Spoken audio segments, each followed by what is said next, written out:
Il est 7h38. Adrien Gindre, votre invité ce matin est François Bayrou. Bonjour François Bayrou. Bonjour. Dans sa lettre aux Français, Emmanuel Macron demande à l'ensemble des forces politiques se reconnaissant, je cite, dans les institutions républicaines de bâtir une majorité solide.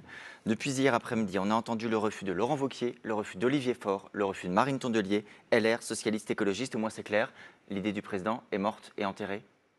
En tout cas, les forces politiques n'ont pas envie de jouer ce jeu-là. Comme vous savez, j'ai jamais cru qu'ils le joueraient. Je pense que les institutions de la Ve République, c'est très différent de ce que les forces politiques imaginent. Donc le chef de l'État s'est trompé de stratégie en appelant. Non, je pense qu'il a voulu donner une chance, montrer de manière explicite, indiscutable, qu'il leur faisait confiance, qu'il était prêt à leur faire confiance. Mais les forces politiques, ce qui domine leur vision, c'est l'intérêt de leur parti politique. Donc maintenant que la porte est fermée, l'intérêt partisan. Et donc, j'imagine que dans les 2-3 jours qui viennent, peut-être certaines d'entre elles vont réfléchir. Je l'imagine sans en être totalement certain.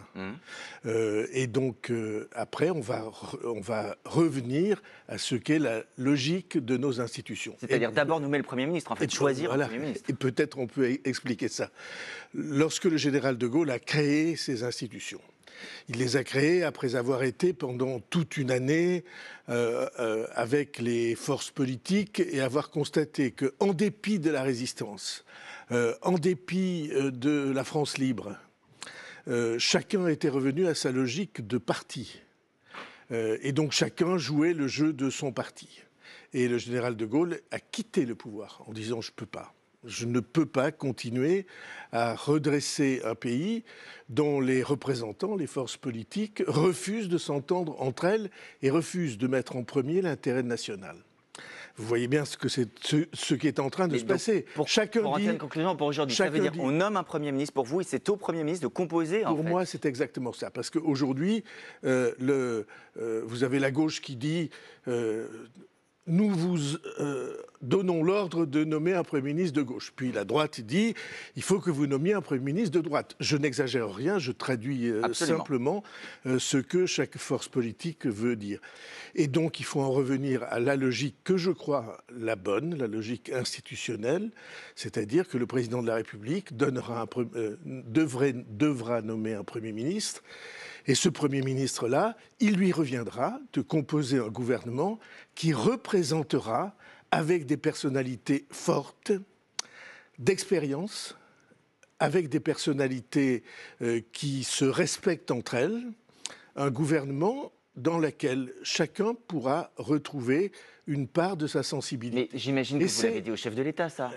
Et c'est, Adrien Gindre, le seul chemin, à mon avis, aujourd'hui disponible, puisque tous disent non. Alors qu'est-ce qui vous répond? C'est d'ailleurs fascinant. François Bayrou, qu'est-ce que vous répond le chef de l'État sur cette idée?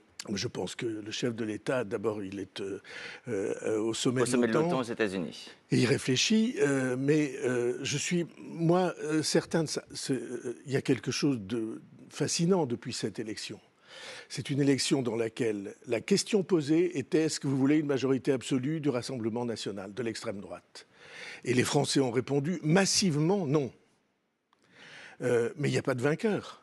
Puisque... Vous partagez l'idée du chef de l'État que personne ne l'a emporté, même si le nouveau Front populaire est en tête. Ceci est la vérité des faits. En 2022, personne n'a dit que le Bloc central n'avait pas remporté l'élection, alors même que c'était déjà une majorité relative. Parce qu'il avait une majorité gagnée contre les autres.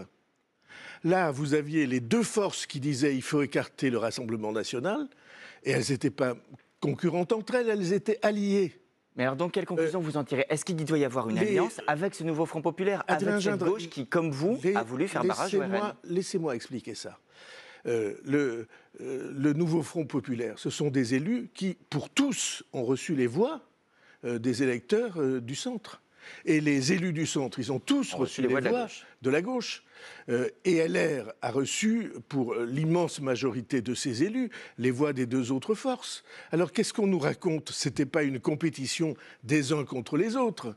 C'était une entente pour écarter le risque. Mais donc, est-ce que vous en tirez la conclusion qu'il faut travailler ensemble? Je vous prends un exemple. Gérald Darmanin, l'actuel ministre de l'Intérieur, dit « Moi, un gouvernement où il y aurait l'écologiste Sandrine Rousseau ou l'écologiste Marine Tondelier, c'est non. » Et il dit même qu'il irait jusqu'à signer une motion de censure le cas échéant. Est-ce que c'est la bonne manière de procéder pour aboutir? Je pense en effet que le risque presque plus que le risque, la certitude.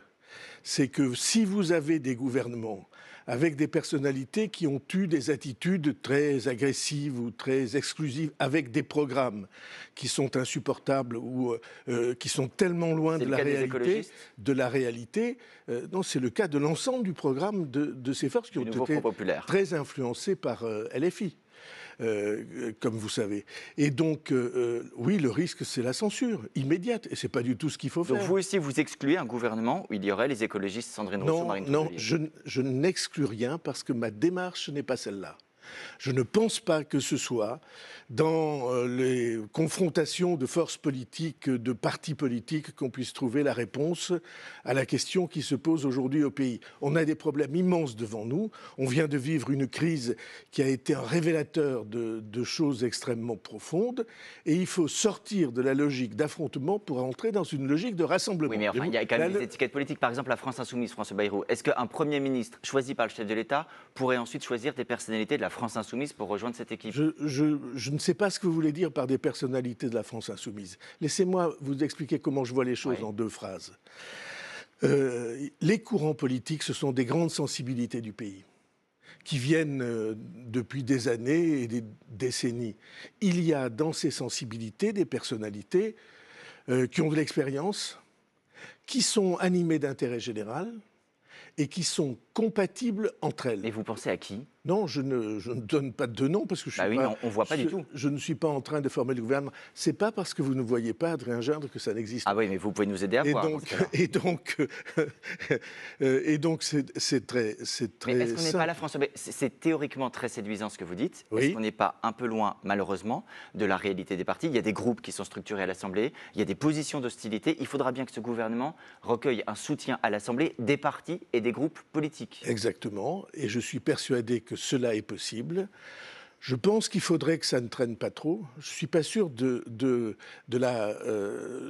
caractère réaliste de ce que je dis là, parce que chacun est enfermé sur ses positions. Et donc l'idée de laisser du temps, comme le dit le chef de l'État, ça ne vous paraît pas forcément... Non, je pense que ça dépend ce qu'on appelle du temps. Ouais, donc pour vous, c'est quoi? Ça dépend de la durée de temps.